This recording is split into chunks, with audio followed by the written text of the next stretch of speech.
Hello, my name is Lucy Gutierrez and I'm a veterinarian currently working in the UK.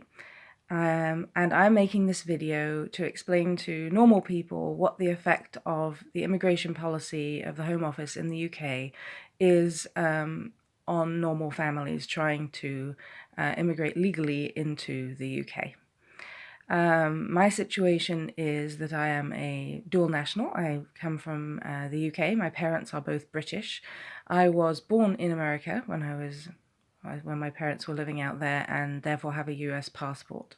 I grew up in Europe and left the UK to the US after college to become a veterinarian. So I did a graduate degree in the US and practiced as a veterinarian in the US for 18 years. Because of my British nationality and my British family, I have decided with my new American family to return to the UK in the past year, and therefore applied for visas for my husband, Jason, and my two children, Robin, who is now 10, and she is going to be 11 very soon, and my son, Gabriel, who is 7 and who will be 8 very soon. These three people obviously are the most important people in my life. I would not be without them for anything. I left the US in June of 2017 to work in the UK, to establish myself as a British resident again, and to then import my family permanently to the UK. And I made the required application to the Home Office for that purpose. That application was supposed to take 1 month. It required the cost of over £2,000 per person, so I've spent over £6,000 on that application, and it was rejected out of hand. It was rejected because of a minor missing document. The immigration policy of the Home Office that is supposedly meant to prevent immigration of illegals is currently being used by the Home Office to automatically reject entirely valid and provably valid applications for immigration in order to reduce the numbers of people coming into the UK for political reasons. There's also some significant financial gain available to the UK government for rejecting people out of hand, because applications cost several £1,000s, but only actually cost the government several £100s to process. When you are rejected, you lose your entire application fees and there is no recourse to get them back. So you are stuck with appealing and or reapplying, which both cost money. So a significant financial incentive to reject applications, as well as a political one. So our application would not have needed to be rejected, and that is proven by the fact that we have since had an appeal overturn the original decision, and we're now waiting for visas based on that appeal. That appeal process is supposed to take up to 3 months. So we applied in June of 2017. We were supposed to hear in July. We did not hear until August that our application was rejected. At that time, we had never been contacted for the minor document that they felt was missing from our application, even though they had our emails, our phone numbers, our addresses. We were never contacted in any way. We were then sent a rejection letter that did not state exactly what document was missing. It simply stated the letter of the law that we had not fulfilled. In legal terms that you would require a lawyer to understand. So we got a lawyer, and through our lawyer we filed for an appeal, because at that time I had been in the UK for 3 months.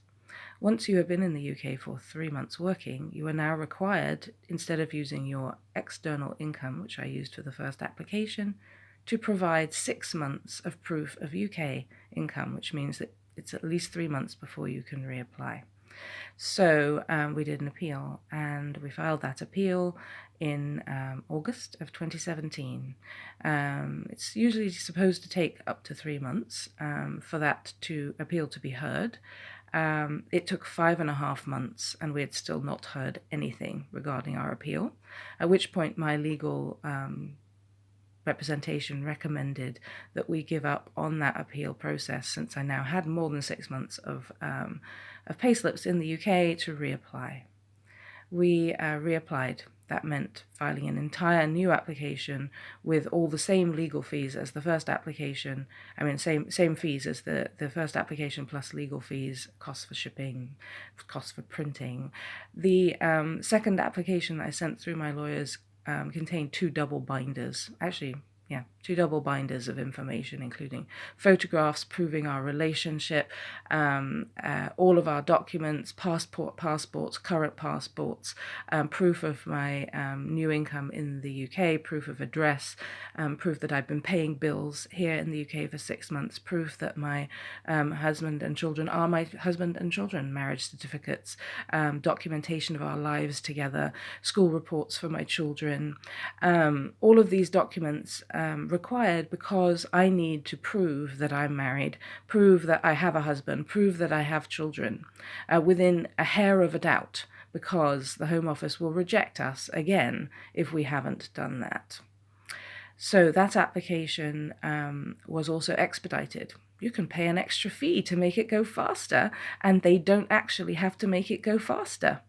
So that expediting fee would have caused this application to be processed within 30 days.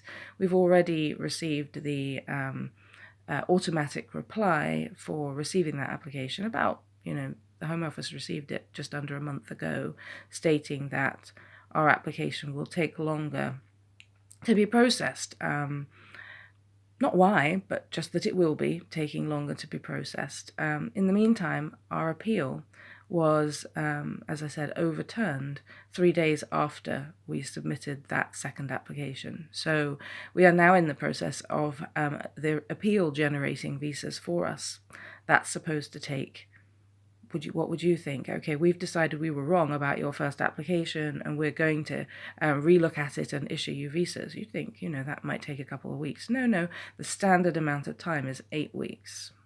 So we're now sitting technically between a 1 month and an 8 week process, neither of which I really believe will take a month or 8 weeks, since my previous application attempts have been delayed by months and months and months.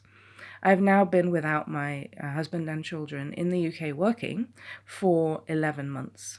That's almost a year. Both of my children will change ages in the next couple of months, and I will have lost an entire year of their lives because of this process.